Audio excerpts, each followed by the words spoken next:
Hello, fitness pro mentors. Welcome to another episode of the Minds on Muscle show. My name is Glenn, and I'm here with our Chief Executive Officer. I don't even know if that's your title or not. Brandon Green, the man with the plan. We're excited. I'm excited because today we're talking all about talking to strangers. If you want to grow your business, if you want to be making six figures or more, you have to be comfortable talking to strangers. There's no way around it. If you're not comfortable talking to people, then you're not going to be able to build a business that gets you the kind of money that you want, so you can do and have the freedom in your life to do everything that your heart desires. I'm excited about this topic. Brandon, what about you? Yeah, I'm very excited. The communication problem, I think it's a gigantic thing that is just not explored enough. Mm-hmm. If we think about just humans in general, we've kind of evolved over the years, figuring out ways to convey information from one person to another. We've talked about communication in the past, and we've kind of talked about our opinions around this whole thing. But today, I think that today is really going to be a nice little conversation, because this neat packaging of talking of how do you communicate to people you don't know at all, like talking to random people, strangers. How do you talk to strangers? And then also, how do we take that conversation? How do we have a stranger turn into potentially a relationship of some sort, which is kind of cool. And this is not even just a personal trading skill per se. Being able to talk to strangers is a life skill. If you're at a new romantic interest house for the first time, meeting the family, boy, you better be good at talking to strangers out and about in public. I mean, this goes hand in hand with just being a happy, healthy person. So I'm really excited today to talk about this. We can start any number of different places, Bren, but what do you think is going to be a great anchor for this conversation? I'll tell you what, I have a direction I'd love to start with. Sure. Teams.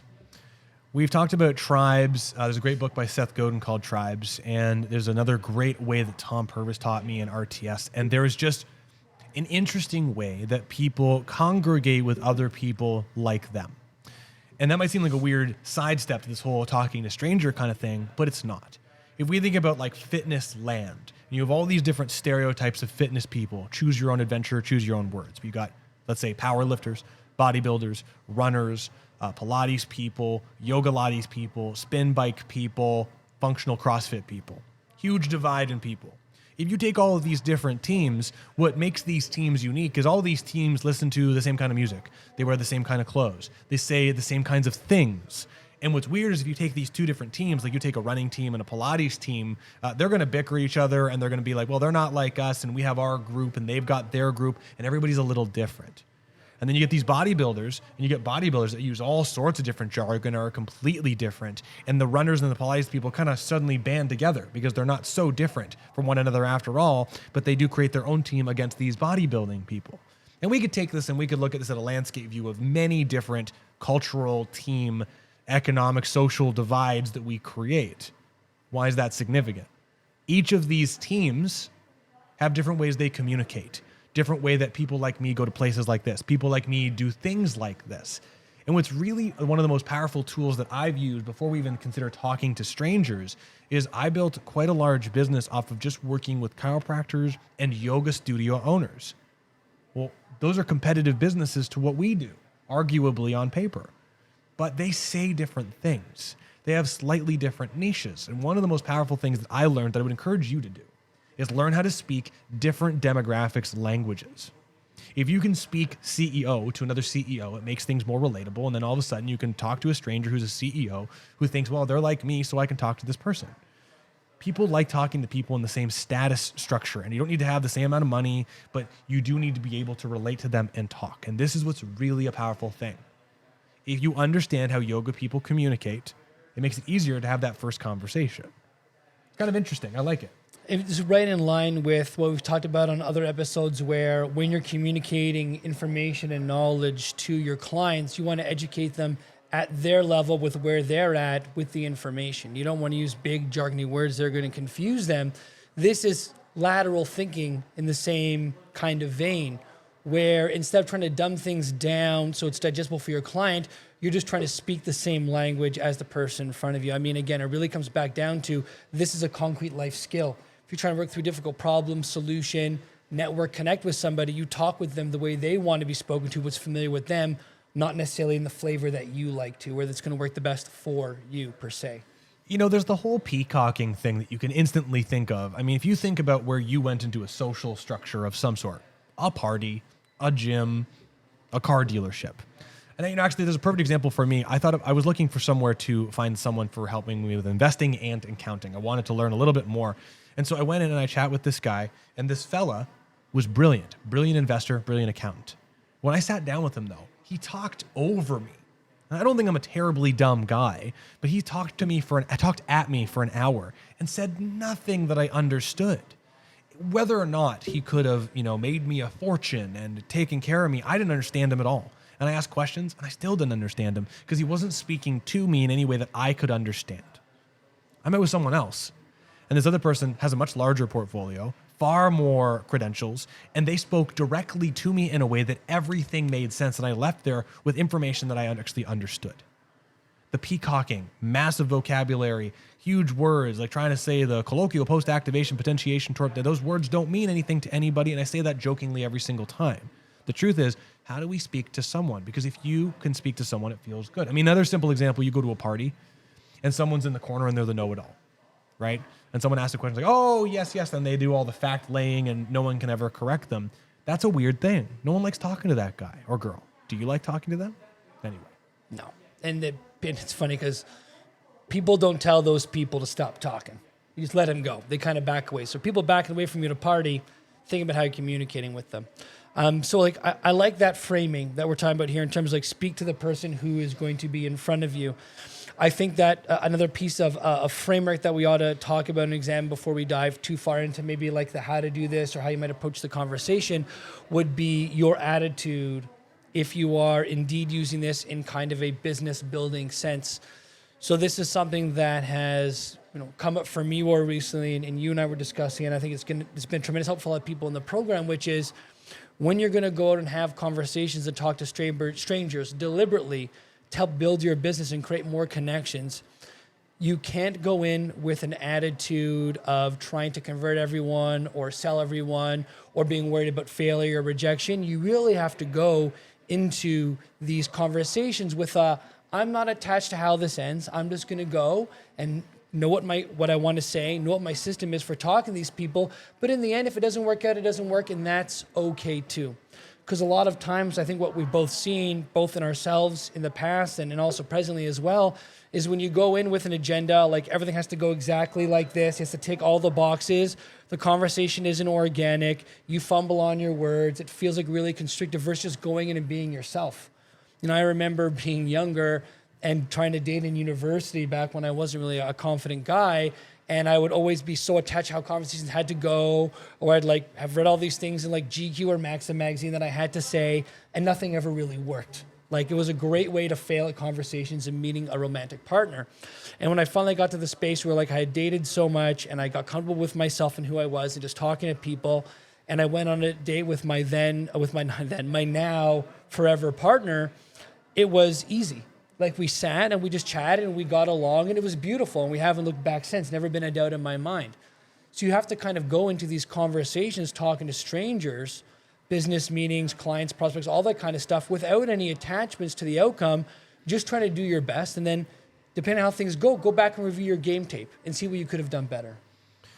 Yeah, there's a whole thing within the decision science realm that when you're having any conversation or interaction, you're trying to figure out yes or no, which direction is this going? Is this going the direction that I want to, or is it not? And it really doesn't go one of two ways. If you're having a conversation, is this conversation going well, or is it not? Is this conversation leading towards a potential outcome that's favorable to what I'm looking for, or is it not? Is it going the direction that they want? Is it not? And ideally, if we can have both of the conversation going the direction that both we and the person that we're speaking to go the direction that we want together, things are a lot smoother. And so this brings up a really interesting thing that kind of Glenn alluded to, but not being attached to the outcome is a really important emotional framing to have, because so many of us, in this kind of animalistic hierarchy, when we're chatting with someone, not even from a relationship sense, from a meeting someone sense, if we have a conversation that doesn't go the way we want, we instantly feel rejected and that things didn't go well and that we didn't do a good job, and that lowers us on some form of status totem pole. And it's not true. Truthfully, it's just an interaction that didn't go the way that you want, and that is all that it is. And so the next step really is to figure out, well, how do I have another conversation? Is there a way that I could have orchestrated the conversation, or I could have presented myself, or the things I could have said, or the questions I could have asked where this could have gone a little bit smoother. And I mean, how many different social environments do we do this, right? You're talking to a friend and you want to go to the movies and they don't want to go to the movies. They want to go to the restaurant.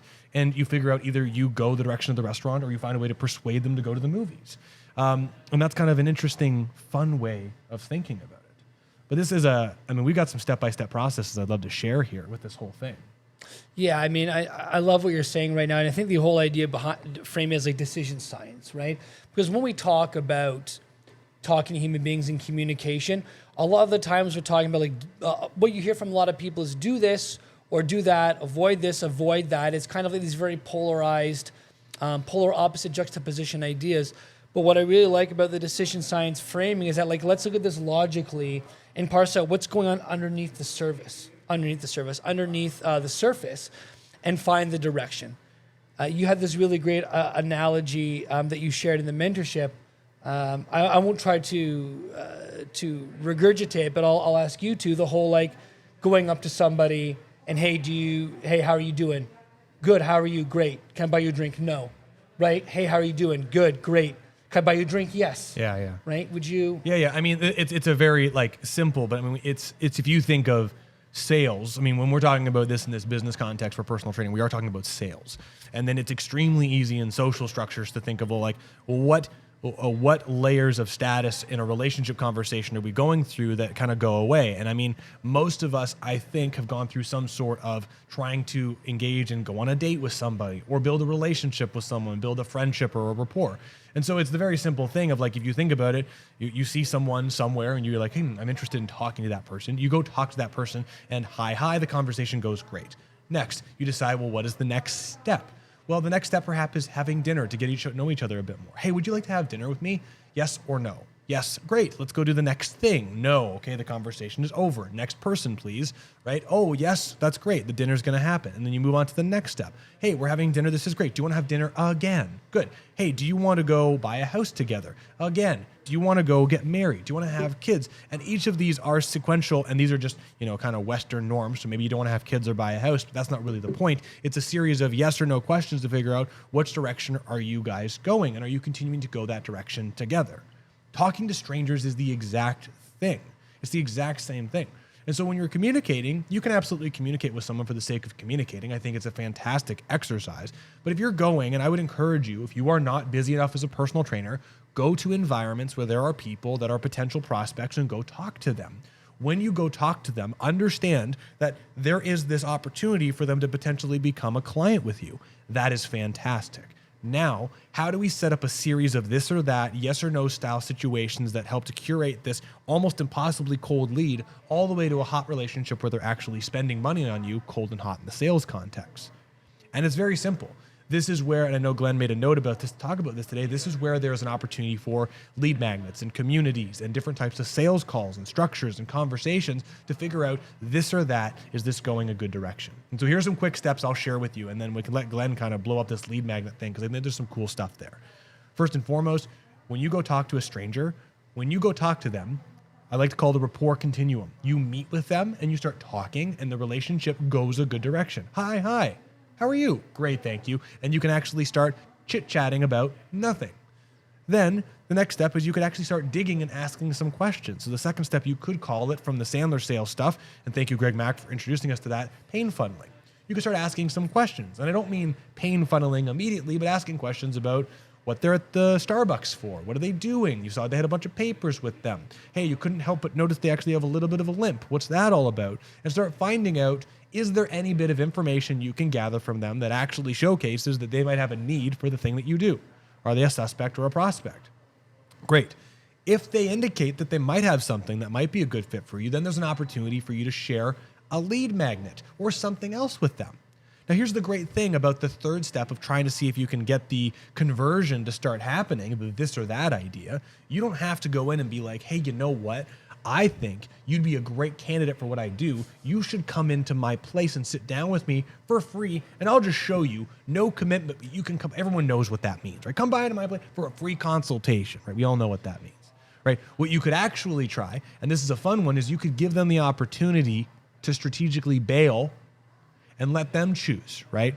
If you give someone a business card, what happens to that business card? Everyone makes business cards. Everyone's super proud of them, right? You give them the business card. Glenn, what happens to the business card? Right? It disappears, Nothing. right? The number every time I get a business. Listen, I connect with people. If I'm going to call someone, I will call them. Someone gives me a business card. I'm like, thank you so much. That ends the relationship conversation. I put it in my pocket. It ends up in the wash. My kid chews on it and it's gone, right? That business. I don't have any business card. I have a booklet of business cards from opening this place. People I need to talk to. It just disappears. Like they're destroyed. I don't use them. I think that they're relatively useless. I have them for the gym as a placeholder because they look good. And that's, everyone's like, I'll take one of your cards. I'll pass it along. Okay. So what you could easily do is you have your cards and you could easily say, hey, listen, I don't know if you're open to this, but I work with a lot of people like you. Enter your 30-second commercial. If you're open to it, I can either give you one of my business cards and you can call me when you're ready to come by, or we can put something in the schedule right now and we could try and set some time to talk and we can talk. Or if you'd like, I can give you my card, or you can give me your number, and I can actually send you a little ebook on 3 ways to resolve back pain. Which of these would you prefer? And I love this because it's a choose your own adventure kind of situation, right? People get to go, hey, you know what? I'll take the card. I'll call you. They're not going to call you. But what's great about that is they have the autonomy to have ended the conversation relationship. You know that they're probably not going to call you, and that's that. There is an awkward energy, right? Because nothing is worse than when you have one of these interactions and you're like, hey, you should come by. I think you'd be great. And they're like, I'll call you. And then it's awkward. So this is where I love the idea of, first and foremost, rapport. Next, nurture a little bit, have the conversation go on. 3, pain funnel a little to see if there's any prospect, suspect reason that makes any sense for you guys to be continuing conversing. And then 4, give them a this or that, which gives them an easy opt-out or a slight opt-in. And if they do opt in some way, the story continues on. Anyway. I don't think there's really much more for me to blow up on that one, Brandon. I guess the only thing I'll add and I'll say is that lead magnets, if you've never heard them before, they're almost like these little value pieces or things that you can give people to give them instantaneous value so they can learn a little bit more about you, but also in the same breath, help them solve a problem that they already have. You might have seen something like this, like if you go to a website for someone you just heard about, and the second you hit their website, there's a landing page, and the landing page says, hey, give me your email and we'll send you 5 free tips to help you blow up your business today, right? That kind of stuff. These are lead magnets, value pieces. And these are really, really interesting because if you have one for yourself and it really does solve a problem that the kind of person that you want to work with has, it can actually go a really, really long way to tilting them over to actually wanting to connect with you and move forward in a professional relationship. A lot of people, they know they're being sold to all the time. Ads on YouTube, ads on television, mail marketing, literally billboards, everything people are used to being sold to. But if you just give someone information that's actually valuable to them, and here's the kicker, it's presented in a very professional, looks like really, really well designed, easy to read in a way that they would understand kind of way, that goes a long, long way to adding a lot of value in their books and how they perceive you. So really take a look at creating a lead magnet, whether it's like 5 easy tips for XYZ thing or my system to deal with LMNOP, whatever that is for you. Having one of those just in your back pocket to give to anybody at any one time could be a great way to start a relationship with your next client. There's if you think about it this way, how many people would work with you if you didn't cost anything? And the answer is probably a ton. And then of those people, how many more people would start to appreciate the high level of value you offer because they actually got to experience the entirety of you? Most of you probably don't think every day, boy, I would love a Ferrari. But I guarantee the old car sales trick where they say, hey, take the car home for the weekend, bring it back on Monday, no strings attached. Why do they do that? That is a lead magnet. They are trying to showcase that experience is going to provide a high level of value to you, and you're going to love it, fall in love with the experience, you're going to stick around. Lead magnets are buttered into everything that you do and everything that you see. Everything, right? Try this 14 days for free. There's a fun question you can ask yourself, and we're actually talking about it in a little salesy thing we're talking about tomorrow in our leadership program. But if you go to a store and you're looking at buying something, you're looking at this pen, you're like, boy, I love this pen. But the question you should ask yourself was, well, you're not buying the pen. Is it free? Would you take it? Yes. Okay, so it's not about the money. The value is somewhere in this equation. We just don't know. Is it that this pen's worth $1 or $50? If it costs $1, would you buy it? If it costs $50, would you still buy it because it's a $200 pen? And then now how do we get to that bridge of figuring out, well, what is it about this thing that you want that you would take for free and the value that you're not receiving? This is where lead magnets are just strategically incredible. And that's why everybody uses them. Winter sale, right? That's a type of lead magnet. It's a magnet to draw you in as a potential lead to purchase something. 30 days for free on this membership site. Try our free 3-step formula to back pain, like all those things. But that's great. If we know that and everyone's doing it, why don't we just do, right? What is that thing about? It's providing value. So why don't we provide so much value that people get so much results that they just love talking to you and love talking about you? I love it. So this is why, and if you've heard it once, you've heard it a million times. This is why knowing your ideal target audience is so important, the kind of people that you want to work with, because all your marketing, lead magnet needs to be based upon who they are. Don't do 5 fat loss tips if you're going to work with people who are struggling with pain and discomfort. Don't do how to bulletproof your back if the people that you want to work with want bulging biceps or look good naked on the beach. Pick the thing that most people in your ideal target audience are struggling with and create something that's going to give them some real value. Because here's the trick. A lot of people are worried about giving away too much candy, giving away too much information. It's not what it's about anymore. People are going to invest in your services because they have the information, they know what they should be doing, but they're having a darn hard time packaging it and actioning it themselves. People know they have to exercise. People know they have to eat less. People know they have to work at a certain amount if they want to look a certain way, but they don't know how to package that information and do it themselves, which is why they need you. Giving away information to show people you're the real deal and you've had some awesome results is going to get them a step closer to working with you. And having a lead magnet in all these different ways that Brandon has described is going to be one of the best ways to start putting that out there for free to people that you want to work with. Well, and I think that this is where I made a note to call this reverse engineering lead magnets. I think this is the easiest thing is this. If you can become masterful at creating content on the fly in whatever medium you choose to do that, be it video, written, Canva, whatever you want to use. If you talk to someone at a Starbucks or at a yoga event or somewhere, and you find out that, oh, there's a need to improve flexibility with strength exercises. Now we know that because you've talked to a few people and found there's a particular need. Now you can create a lead magnet, an ebook, a video, or something about that particular thing so you have it prepared for the next instance.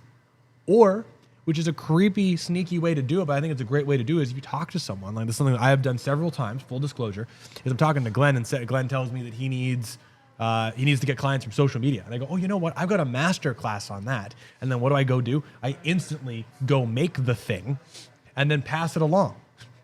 How sneaky is that? But it's also great because you're showcasing that you want to provide value at a high level very quickly. So reverse engineering lead magnets is an extremely strategic and sneaky way to design something for someone right away to help them out. I love it.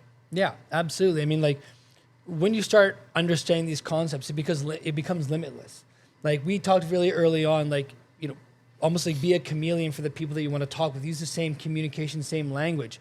If you know that you're planning to go canvas and scope out and talk to a whole bunch of yoga instructors or yogis, have that ready.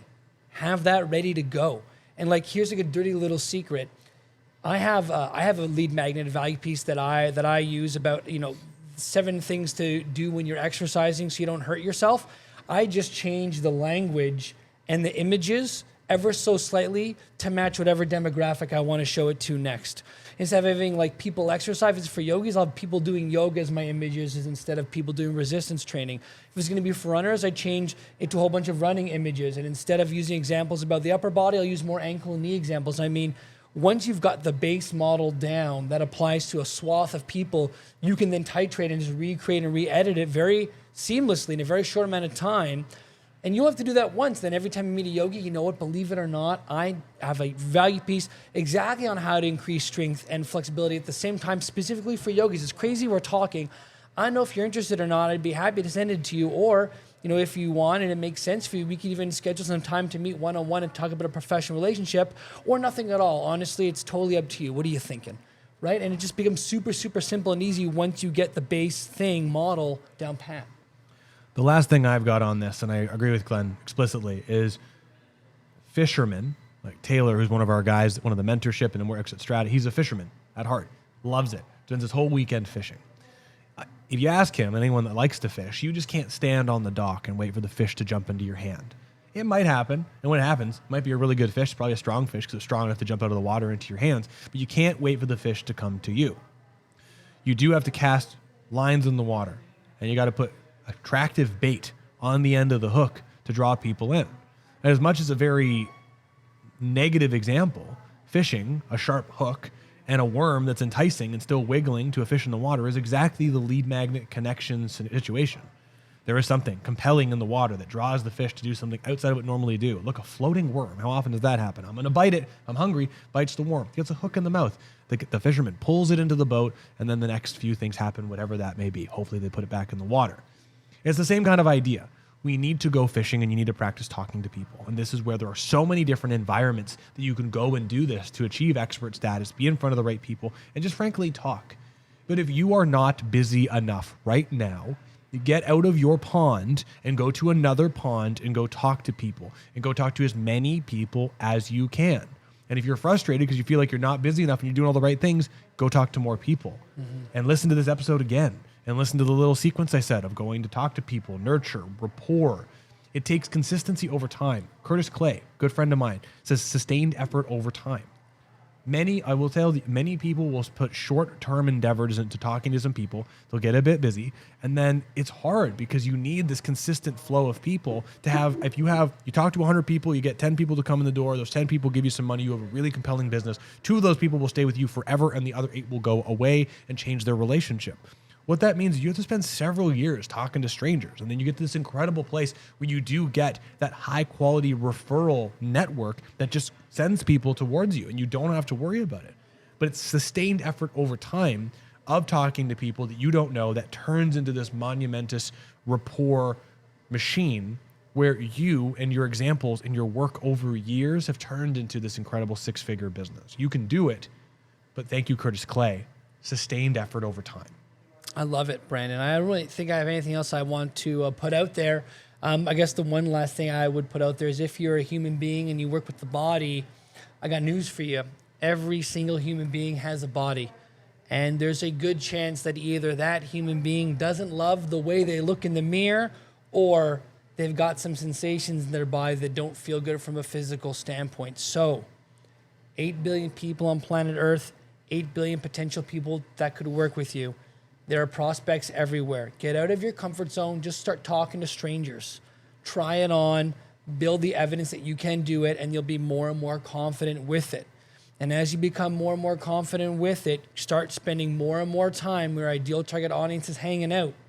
If I want to work with 65-year-old men and women who want to stay healthy for a long time and might have the cash flow to do that, I might want to try to look at golf clubs or other places where these kind of people are hanging out. For the time being, though, if this is new for you, just go talk to people. Get in the habit, build the skill, then start finding those fish that are going to work with you. And don't be afraid if the conversation doesn't go the way that you want. Yeah. I have talked to so many people.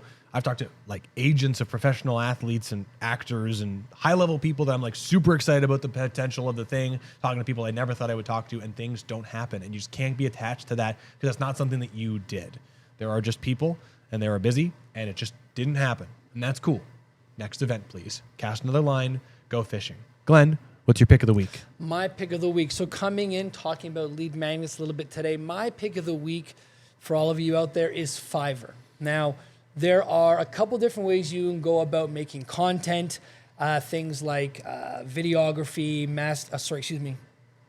videos for your business, graphics, logos, art, all that kind of stuff. 2 options here. 1, you can learn the design skills in Photoshop or Canva or those other programs, spend the time toiling over it, get really, really good at it. And that's one route I recommend you definitely try on, especially if cash flow is something that you're being mindful of. The other option you have is you can go to Fiverr.com, Fiverr or EER.com, one of those 2. I forget off the top of my head. Fiverr.com is essentially like the World Wide Web's place where everybody in the world of creation and content and design work. You can find accountants, graphic designers, videographers, people can help you with YouTube, Canva, Pinterest, like anything you can think of, these people are there. And so if you're someone where you are just not a graphic design savvy person and you're just too busy with clients and you'd rather offload that to somebody else for the right price, check out Fiverr.com. I've had lead magnets made there. Honestly, only 30 bucks Canadian, which really isn't that much, and it came out really, really well. And I was really happy with it. So if you're looking to have some value pieces made for you, you're a little tight on time, and you have maybe a little bit of cash to spare, check out Fiverr.com. It's a great place to go to have that kind of stuff created and made for you. Love it. Very cool. Awesome. And Brandon, your pick of the week. What are you thinking about? There's a book by Edward DeBono called Talking to Strangers. Okay. And Is that Malcolm Gladwell. Gladwell? Pardon me, it's Malcolm Gladwell, not Edward Edward DeBono is lateral thinking, though. Yes, I it think. is. Lateral Got thinking, and I got mixed up there. Malcolm Gladwell, Talking to Strangers. And ironically enough, I think that would be the best book to recommend here. I have chosen it as my pick of the week before, but this is a different context.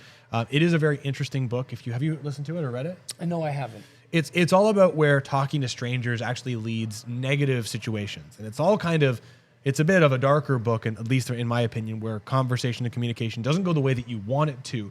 But it's a really interesting read to take it from like a psychoanalysis perspective, to listen to it and see how the string of events unfold in unimaginable ways. The reason why is because you'll start to see, if we think about that decision science, yes or no idea that we talked about, is it going this direction or this direction? You can see where the conversation is quickly going the wrong direction over and over and over and over and over again. And I would really encourage you to check it out. I listened to the audiobook because I don't have time to sit still and read these days. It's a great book. Really helps you think. And honestly, what I love about it, if you can reverse engineer the things that you hear and read in that book to go, okay, in my conversations when I'm talking to people, I have a tendency to do this and this and this. Can I try a different strategic road to see how it goes? Very great book.